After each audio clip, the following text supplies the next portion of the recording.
War, Peace, and Social Order by Joseph de Maistre. Footnote. Extract from the Seventh Dialogue of the Soirées de St. Petersburg, 1852. End of footnote. The fearful sight of carnage does not harden the true soldier's heart. Amidst the blood he sheds, he remains as human as a wife is chaste in the ecstasy of love. Once he has sheathed his sword, sacred humanity comes into its own again, and it is probably true to say that the most exalted and the most generous sentiments of all are felt by the soldier. Cast your mind back, sir, to the Grand Siècle in France. The harmony which existed in that country between religion, military courage, and science is responsible for the noble character which all nations have hailed with universal acclamation as the pattern of the European man. Take the first element away from it, and the unity, or, in other words, the whole beauty of it, disappears. Men do not realize how necessary this element is in all things, nor the part it plays in matters in which it might seem irrelevant to superficial observers. The divine spirit, which has singled out Europe as its dwelling place, even mitigated the scourges of eternal justice, and the type of war waged in Europe will always be outstanding in the annals of the universe. Men killed each other, of course, burned and ravaged and committed thousands of useless crimes, I admit. Yet they began their war in May and stopped in December. They slept under canvas. The fighting was confined to soldiers. Never were nations as such at war with each other, and weakness was held to be sacred in the lamentable series of devastations which this scourge brought in its train.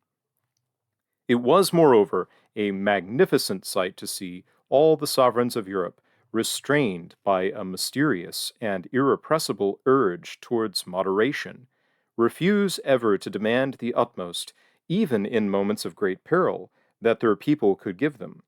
They used men gently, and all of them, guided by an invisible inspiration, avoided dealing any of those blows to the sovereignty of the enemy which could rebound on them. Glory, honor, and eternal praise to the law of love which was unceasingly proclaimed in the heart of Europe.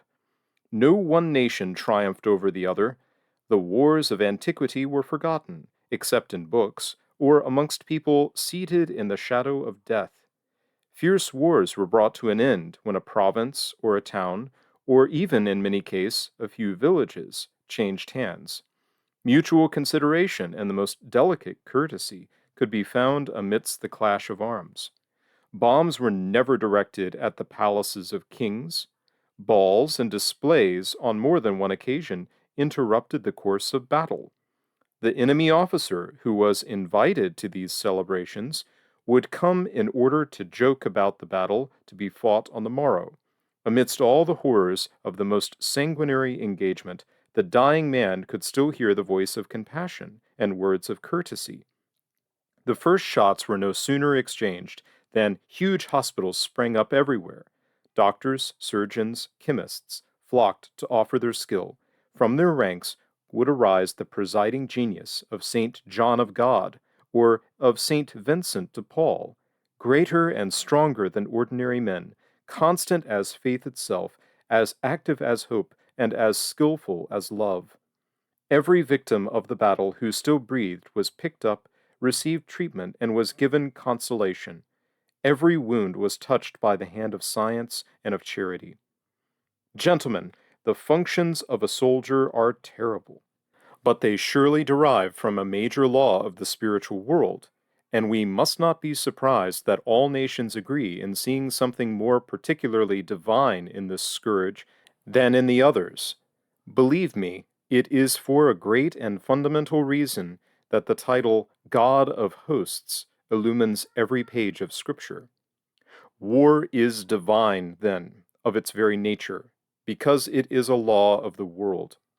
War is divine in its consequences, both general and particular, which are of a supernatural order, consequences which are little known because few people care for them, but which are nonetheless beyond all question.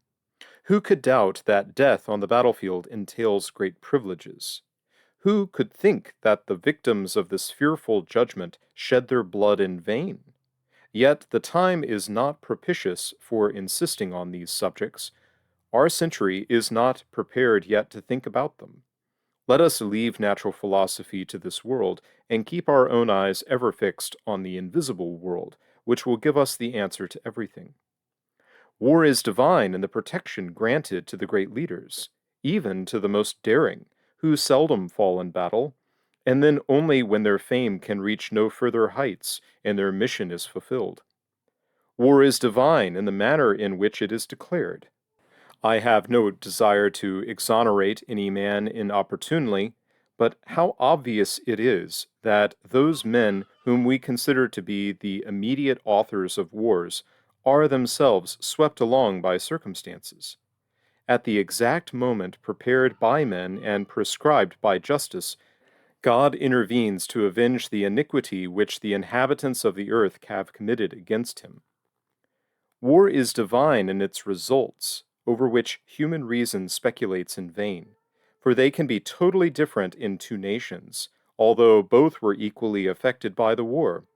Some wars debase nations and debase them for centuries.